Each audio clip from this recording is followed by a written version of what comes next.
John Antonelli. Thank you for joining me. It is so nice to be on your show today, Bora. Thank you so much. John, can you take us back to that moment on your honeymoon when you and Kendall decided to start Antonelli's Cheese Shop? What was that pivotal moment that sparked this decision? Yeah. It's not often that your honeymoon leads to something like this, but for Kendall and I, I just had kind of the best experience of my life. We had a perfect wedding, an amazing wife. We had an incredible house here in Austin, Texas, amazing dogs. And at the time we were on our honeymoon, really the second day, I was having kind of this existential moment where I was realizing that the only thing in my life that wasn't going great for me was my job. At the time, I was a CPA, a certified public accountant. Well, I technically still am a licensed accountant. I just don't practice. But I realized that wasn't going to be a joyful career for me if I kept thinking down the road. And so on the second day of the honeymoon, I turned to Kendall, leaned over, and told her that I was going to quit my job when we got home. And she asked me, so what are you going to do? And I said something in cheese. And amazingly, she didn't try to annul the wedding or get upset. She just was honest. We had great, honest conversations throughout the rest of our honeymoon about what it really meant and why I was going to do it. And much of what I think through now is that what was going through my mind was that being an accountant it's a very great career for somebody, but not everybody loves an accountant. If you want to try it out, go to a party and mention that you're an accountant, Bora, and you'll see how quickly people pivot to talking about something very different. Whereas cheese, everybody loves cheese. I've met so many great people, and they just love cheese. And so I just wanted to make people happy. I wanted to do something special with the time that I put into work and be passionate about it. It kind of led us into this path. It was a 2-year process. So somebody in my shoes would have probably gone and gotten an MBA and came out of school with debt and a potential business plan. And I talked with Kendall, and we agreed that it'd be much more interesting to see if I could build a business plan and execute it with the same amount of debt and take the same amount of time. 2 years was what we agreed upon, to see if I could open a business. And that's what we agreed on. So I got home. I left just after the busy season started. I gave them a 4-month notice and left February 6th of 2008. And that's when the clock started for me to do something in cheese or go back to being a CPA. It's an amazing time for me. Wow, 4 months notice. That's a long notice, man. Yeah. So also, I have a lot of questions. Let's start with, Sure. Where did you go for your honeymoon? We were in Grenada, which is the island in the Caribbean. It's one of the most south islands, and it's about 7 by 13 miles, very small, and not known for cheese. So we were so it was not the island that inspired us, but the moments. Okay, yeah, I was wondering if you were going to say like some Mediterranean country or something like that, Yeah. but you did not say that. So Nope.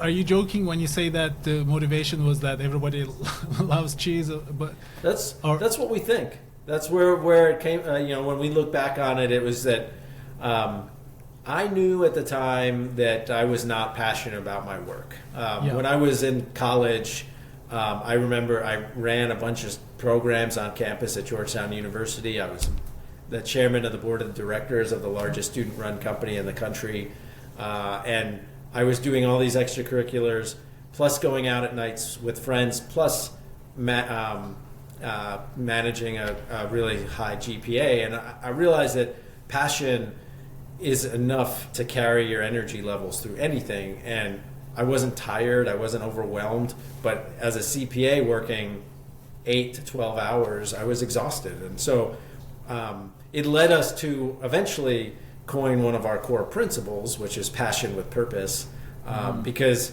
what we say now is that passion's what gives you fuel, but you need purpose, you need direction in order for that energy and that fuel to make sense. Passion can lead you in the weirdest directions if you don't have a purpose.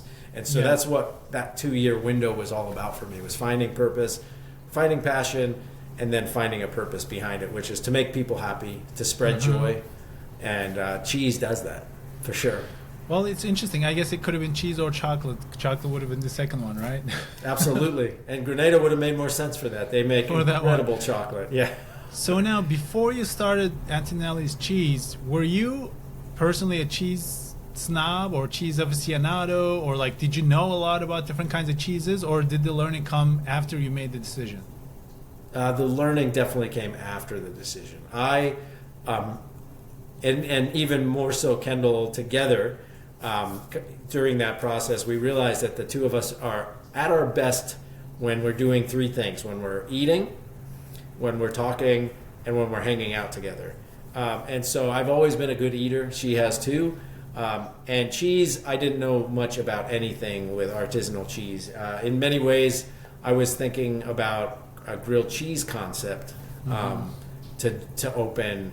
I was playing around with a lot of different business plans at the time. Opening a cheese shop was not on that list until about late 2009, middle of 2009, when we really fell in love with that concept together. It's when Kendall decided to join. Grilled cheese was preceding the cheese shop idea? Like a Yeah, grilled that's what I cheese, was- maybe like a truck first, maybe then a shop Exactly. or something?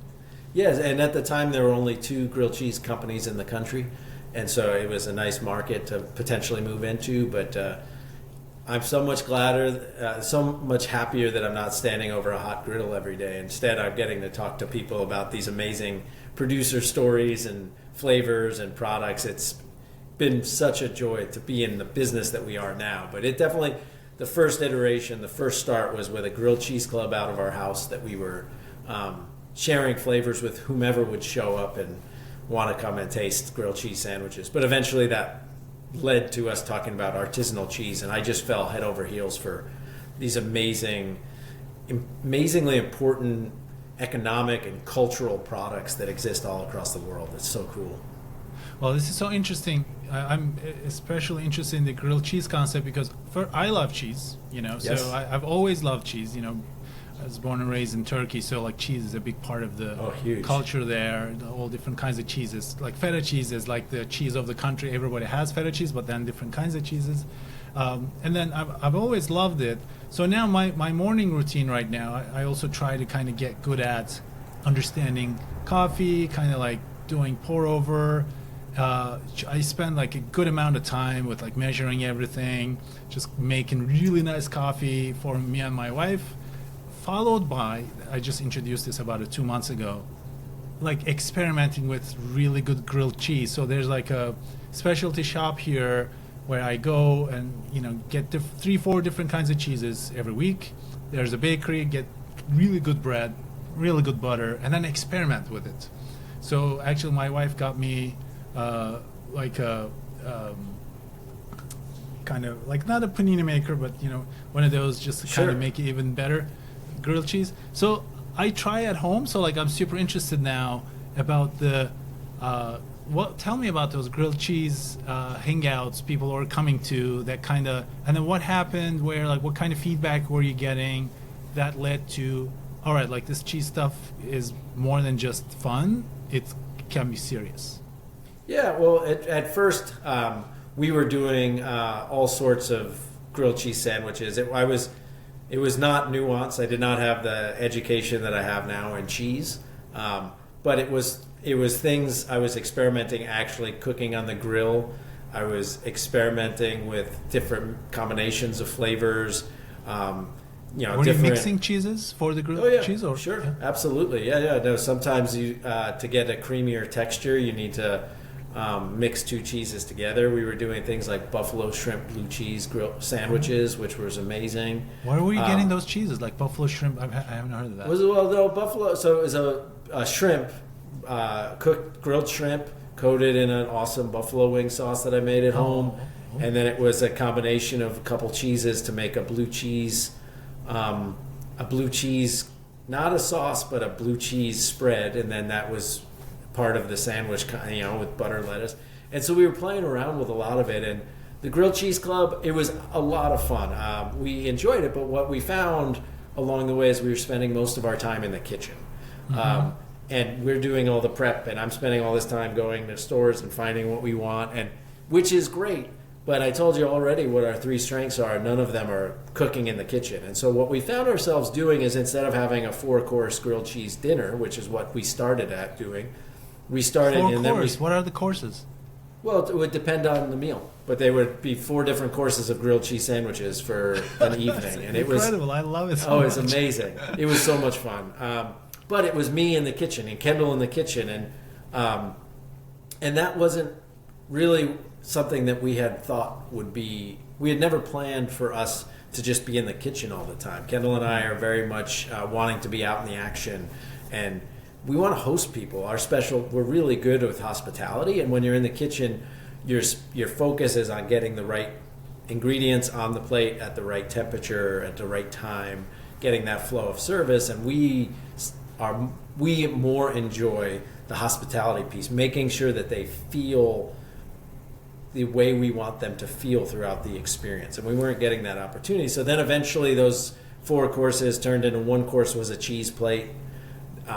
And then eventually it was 2 courses were cheese, and there were pairings involved. And then 3, and eventually it was just, we just got so excited about all the different ways that you could taste and pair and approach all these thousands and thousands of cheeses that that we really kind of got together and decided what we wanted to do as a team. So originally it was just going to be me running the business, and then Kendall decided that she wanted to be a part of this with me, and which was what I needed. We like being together all the time. It's really hard for us to be away from each other, even though we're business partners and married and we're parents together. We love being together, and so it was really hard for me to kind of vision a big business without her involved. So the day that she kind of came on board, I asked, what are the 3 things that she wouldn't want? What would she not want to do? And she said, I don't want to stand over a hot griddle. I don't want to be out at midnight every night, and I don't want to live in a box. Mm-hmm. And so basically that was the end of the grilled cheese concept. Whether or not we knew it at the time, it was just part of her focus and her passion, and mine too. I didn't want to stand over a griddle. I like eating. Cooking is much harder for me. So so we transitioned away, and once we both decided that we wanted to open a shop together, we were all in on that concept. Austin didn't have a cheese shop, so we were the first cut to order cheese shop here. We opened February 11th of 2010, just 2 years after I quit my other job. And 15-year anniversary is coming up.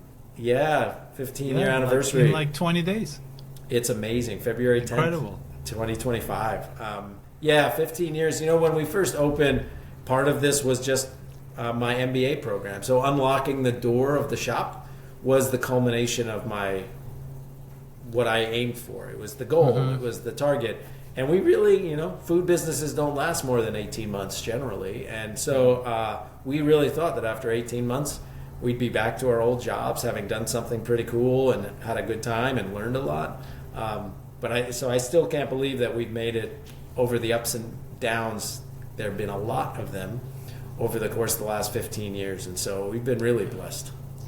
Yeah. So, for our watchers and listeners, it's kind of important to note here, you and Kendall set a framework of what you want and what you don't want by saying, I don't enjoy this, I enjoy this, yep. I don't enjoy this. I don't want to be on a griddle, sitting in front of a griddle, and then you gave yourselves a time frame of 2 years, and then you also didn't have high expectations. You already kind of went into it with open eyes, thinking, look, there's a good chance this thing is going to fail, but it'll be a good learning experiment. So basically, you're kind of almost preventing frustration from failure, but if it works out, it's a pleasant surprise. So that's kind of like a positive vibe as well. It is, but I would actually couch it a little bit different for the entrepreneurs or future entrepreneurs out there. It's just how you define success. Mm-hmm. And so I didn't lower expectations. My expectation and my goal set for success was unlocking the door of the shop. And so I achieved that on day one. And so it was a huge success. Us closing 18 months later wouldn't have been a failure because I had already achieved my great success. Mm-hmm. And so I think having that alignment, deciding what it means to you to be successful is what's most critical as you come into something like this. Because if it was profit, we were not successful for many, many, many years. But it wasn't profit. And it wasn't length of time. 15 years has been gravy on top, but it was really a focus on just that learning for me and that time commitment and getting the right internships, learning everything I can about hospitality, trying to find my passion. So I it was incredibly successful because of that, because of the way that I defined it. So let's think about let's talk about the learning a little bit. Sure. If I want to open a cheese shop, I imagine I kind of want to know a lot about cheese so that I can be known as the authority in my town on cheese. And like I want people to say Bora is the cheese guy here, so I trust him. I respect his knowledge about the cheese. How long did it take for you to kind of level up your knowledge about the cheese, and how did you do that? Like, can you share? Like, if I want to learn more about cheese, what should I do? Like, is there books to read, some classes to take, or something? Yeah, definitely. That's a great call. And I'm, throughout that 2-year window, I did reading and I did studying. And I'll tell you, I learned more in the first 15 days of the business being open than I learned in that whole 2 years studying cheese. Interesting. From like customer feedback, what people are saying, or and just being around it all the time, tasting it all the time. It's hard. I've been doing it for a long time now, and I would still not call myself an expert. There's so much to learn about cheese that I just love it. So I keep learning something here. I probably have forgotten more than I've learned. I don't know. It's an amazing product. And so if I were somebody trying to get into an area, I often recommend internships as Where? a great... Well, it depends. So I got an internship right out of that other job. The first thing I did was got an internship at a 24-hour diner here in Austin. And so it was an amazing opportunity at Kirby Lane Cafe. I got to learn things that I had never done before. I was at some points I was a dishwasher. At some points I was a cook. Sometimes I was a manager on the floor or a busboy. I got to work in the back office on like HR stuff and learn from their people. I got to be in the commissary. I got to do menu planning. So I got to do all this stuff around hospitality, which is really what brings people back. I don't think being a cheese expert is what drives people back here. It's what we make them feel that brings people back here. And so that's really what I would recommend if somebody's getting into the hospitality industry, is to find a way to really learn what your hospitality is and what your service thesis is, how you want to approach your customers and take care of them and make them feel, and then let the other stuff come, right? Cheese is just a vehicle in which we make people feel really good. Right. Right. And so, did you go to any like local farms who make their own cheeses to understand their processes and things like that? Yeah, sure. And I traveled through France. I got an internship also in a cheese ager in France during that time. They buy cheeses when they're young and then age them until they're ready to hit the market. And so again, another internship. I would take books, my textbooks. There are plenty of cheese books out there. Just go to one of the local grocery stores and read about the cheeses and look at the wall. So I'd spend like 2 or 3 hours just standing in the cheese department. And then there's places like here where we teach classes multiple times a week and do tastings where you can get your hands on the product and you can really learn about it. You can even come into our shop for free and taste through the case. So you can learn. What I couldn't do was read about a cheese and taste a cheese because it was wasn't part of the process. But now with shops like ours that have popped up across the country, you could actually taste while you're learning about it. And that's really how you get the muscle memory for cheese, is just by eating it as often as possible. So you opened the doors to the shop. Now we have achieved success at this point by your standards. Yeah. Everything else is gravy on top, right? So that's right. Tell us the first 3 months, the first 6 months, what happened in terms of sales? How did you get the word out? How did people find out about it? Was it a high foot traffic place, or did it have to be a destination? So some of those kind of, if anybody wants to open sure. a physical location, like some of the things that you have to consider, understand maybe understand real estate a little bit. Maybe that was a part of it. Well, we ended up getting lucky with the space that we found, in that Austin is not a high foot traffic city. Very much cars dominate the landscape, and so we ended up finding a little spot. It was 700 square feet, nice and small for a neighborhood little shop, tucked away in one of our oldest neighborhoods. And what was really interesting is that next door was one of our kind of go-to bar and grills in Austin, Hyde Park Bar and Grill. And when I was looking at this space as a possibility, I was watching, and the parking lot for this bar and grill that's been there for over 40 years is behind the shop, So customers of theirs were having to walk right in front of our space to get there. And so as far as foot traffic goes, that was about as best as it was going to be, a high volume bar and grill where everybody in Austin knew the name. And right in between, before they got in and right after they left, they would see this little cheese shop. So most of the first few months was people walking in and saying, "What's a cheese shop?" And us giving, "Eat this and you'll know, like taste this." And Kendall and I, we didn't get our first day off for 18 months. It is opening any business is a grind, and the success is equal to the amount of effort you put in. And that's still even true today. With 2 kids, we can't put in as much energy and effort into the business as we used to, and so there's a trade-off there. But one of our core principles is family first, then business. So we know where we want to put our extra effort, and that's into our family when we have the time. And so, but those first few months, we were really blessed with the Austin food scene was at the beginning of this big transition from kind of a regional place to a kind of a really well-known across the country. And we got to play a part of that. We had wholesale clients from day one, so we had chefs coming into the shop to buy from us. We supported them through our program, and so they were getting the word out. We were written up in the newspapers quite a bit, and just really this community got behind us, and they supported us. We would not certainly be here today if it hadn't been for their support.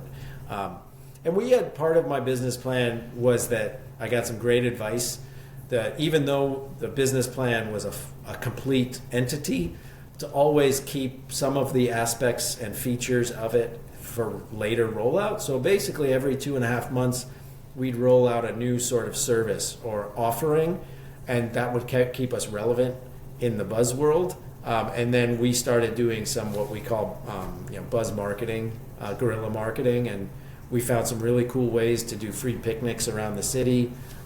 So low cost to us, but high social media and high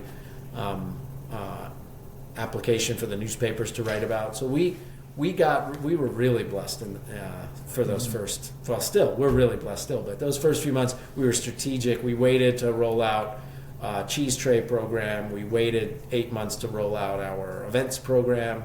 We waited to roll out. There's still a number more that we had to wait to roll out, and so that was really one of our main strategies: is just focus on the cheese part first.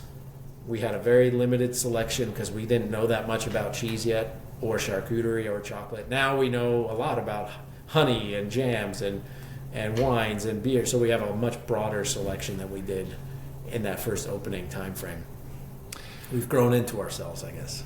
I want to talk more about that, but I just realized we should go back a little bit. You had mentioned debt earlier. Sure. You didn't talk about funding. So if somebody wanted to open a business like this, a cheese shop or a similar kind of thing, what kind of money is needed? Do you go to the banks? Do you find investors? Do you have to bootstrap? What's the financing like? What do you kind of need to put aside to get it started?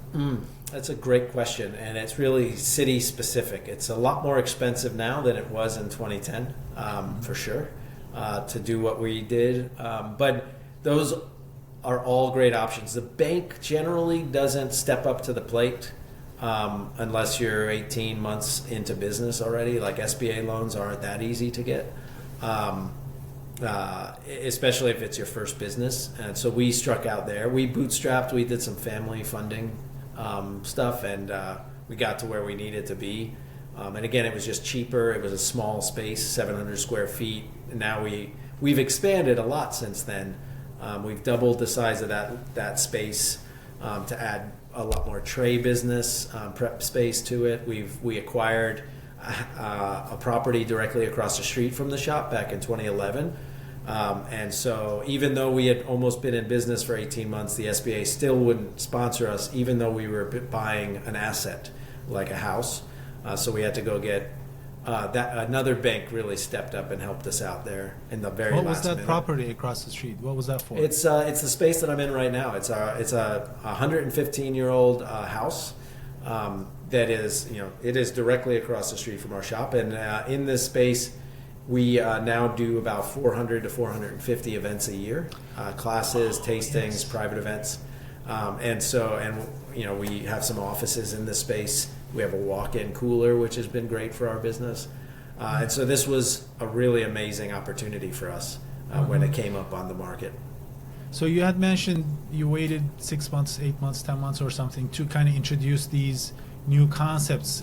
Your shop is known for its unique cheese tasting, so now we learned that that's taking place in a separate location across the street, bigger. Yep. So now this is the experience economy as opposed to kind of products. I'm curious, what makes more money? Is it the events or is it the products? So it depends on if you're thinking revenue or margin. The experience economy, I believe, is kind of the next phase of business. Products are much more easily replicable.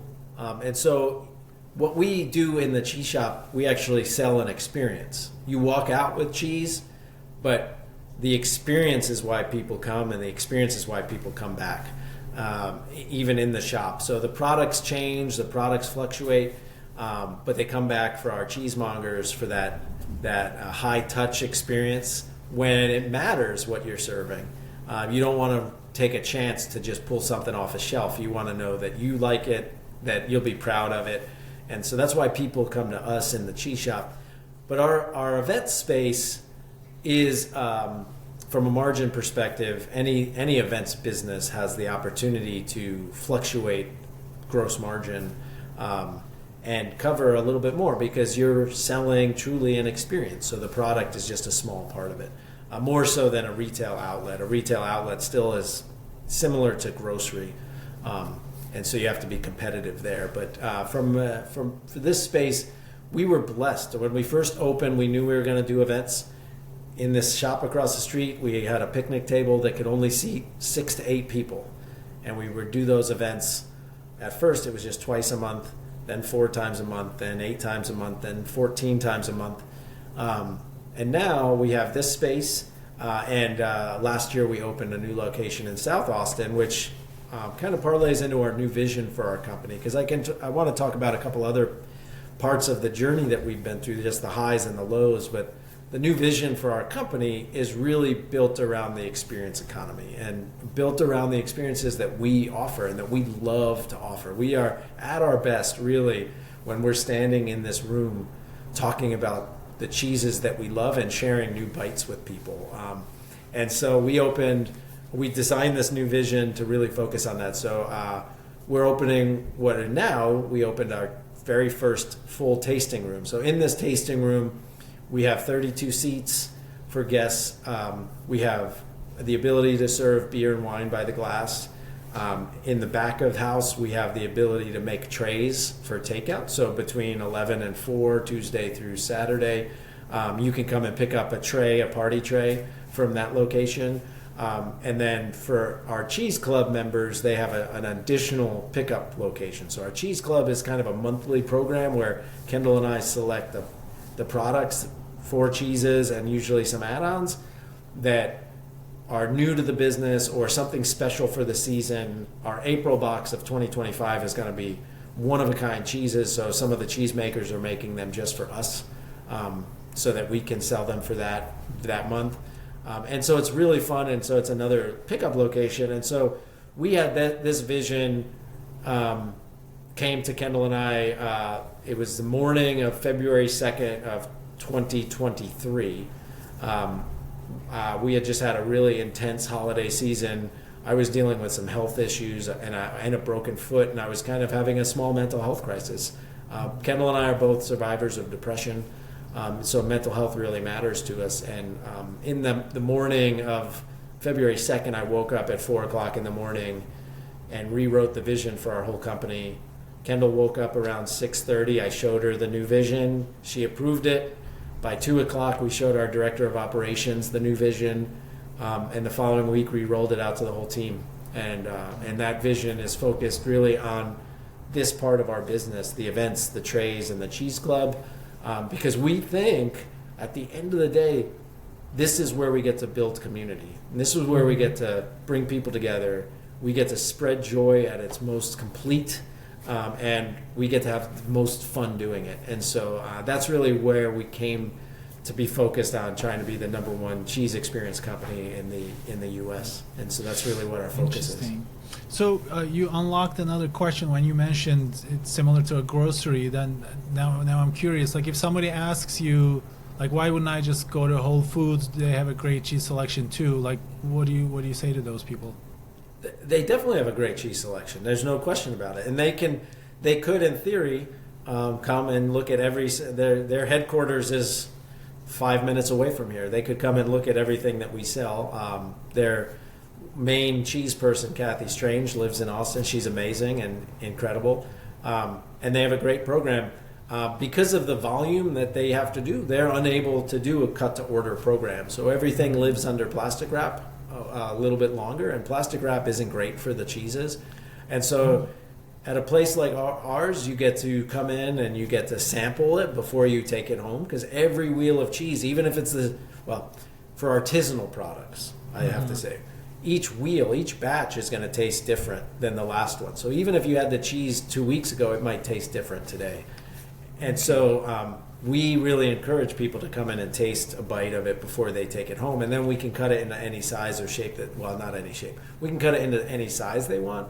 And so that's why when somebody has got a really important event or friends coming over that they want to take care of, they come and they shop with us so that they can buy something that they've curated versus just guessing. There's a lot of risk in buying cheese at a grocery store. We like to think we take the risk out of that process. This is interesting. I didn't think about the plastic wrap thing. Like for instance, if you drink, I can taste the difference of like a Diet Peach and Apple in a glass bottle versus a plastic bottle. Like glass bottle tastes good to me. Plastic bottle tastes like plastic. I can definitely taste the difference, and I never ever want to drink that from a plastic bottle. But now I'm thinking about, like, can you also taste the difference between a cheese that's been in plastic versus not in plastic? I hadn't thought of that before. And you can see it. The cheese is a permeable substance. It's breathing. It's a living organism. So it picks up. You can even, if you have a piece of cheese in plastic and you unwrap it, you can see the sheen that's created. You should scrape that off before you eat the cheese. But you can see that there's some influence from one to the other. And that's just part of caring for cheese. So that's what our job is to care for cheese so you don't have to. Yeah, incredible. So you said that you also built expertise, I guess, as a part of the events, the experiences in things like honey, jams, I guess beers and wines as well? And meats, anything that goes great on a picnic. Yeah. Exactly. Yeah, that's incredible. Well, my final question. Okay. And then we kind of wrap it all up. The experience that we give is one. We've been doing the same kind of experience since 2010. The very first time we kind of conceptualized the experience, we've kept the same framework since then because it just makes people happy. It makes us happy. And so we've really enjoyed that. And then during the pandemic, we won a ton of awards for our pivot that we did. We won Best Pivot in Austin by the City of Austin, by the Austin Chronicle, because we ended up transferring all of our in-person events to online events within 2 days. And so we ended up hosting over 16,000 people through our events program during just 2020, from basically March 17th through the end of the year. And part of the new vision for the company is bringing that back. We still get so many people come in to talk about how impactful it was to be able to connect with people in such a dark, serious time, because we're humans, and humans require socialization to really thrive, and people weren't getting that opportunity, and so now while our class sizes are limited to the infrastructure that we own, whether it's 32 seats or 24, we're still getting to create this really cool environment. There's been plenty of people that met at a cheese class and have ended up in a wedding party together because they became close friends. And so it's just a really cool aspect of what we are doing here. So I know you said you had another question. I'd love to. That was a little tangent, a little side tangent. But now I'm going to go on a tangent because I was looking at your website. I noticed there's a whole special section for raclette. Is it raclette? Yes. Is that how you say it? Raclette? Why? Yeah. Because I actually got raclette just a few weeks ago for my grilled cheese experiments, comparing it to the Gruyere. What is the deal with raclette? Why do you have like a separate navigation menu item on your website for this cheese? Raclette is not just the name of the cheese; it's also the name of a machine and the experience that you have. It means to scrape, and so traditionally this cheese was eaten up in the mountains fireside, and so the shepherds would melt kind of the face of the cheese by the fire and then scrape it onto potatoes or bread, whatever they had to eat it with. And so that's what raclette is. So we actually host raclette dinners at our space. Or you can take a machine, you can rent a machine, bring it home and do the dinner experience at your house. So a raclette machine melts a piece of the face of the cheese and you scrape it onto delicious things, and it is awesome. Oh, amazing. It actually tastes great. It melts really good in the grilled cheese as well. Exactly, yeah. No, it's one of the best melters on the planet, for sure. Yeah. Those semi-soft cheeses. John, my final question. Top 2 problems giving you a headache right now, and top 2 priorities you're excited about for the year. Yeah, sure. The top 2 priorities for us is that we are aiming to grow our new vision, and so finding, the priority is to find a new location. One of the headaches is that it's really hard to find a new location right now. Austin is still kind of a thriving city, a growing city, and so getting the right space and the right market has become, a challenge. You have to be patient. You have to wait for the right openings. But we really believe in what we're creating here, and the new vision, giving a lot more people access to learning about cheese, and not just learning about cheese, but having so much fun that you want to come back all the time and share it with other people. So I guess my priority is finding new locations, and inspiring our team to keep loving what we do, right?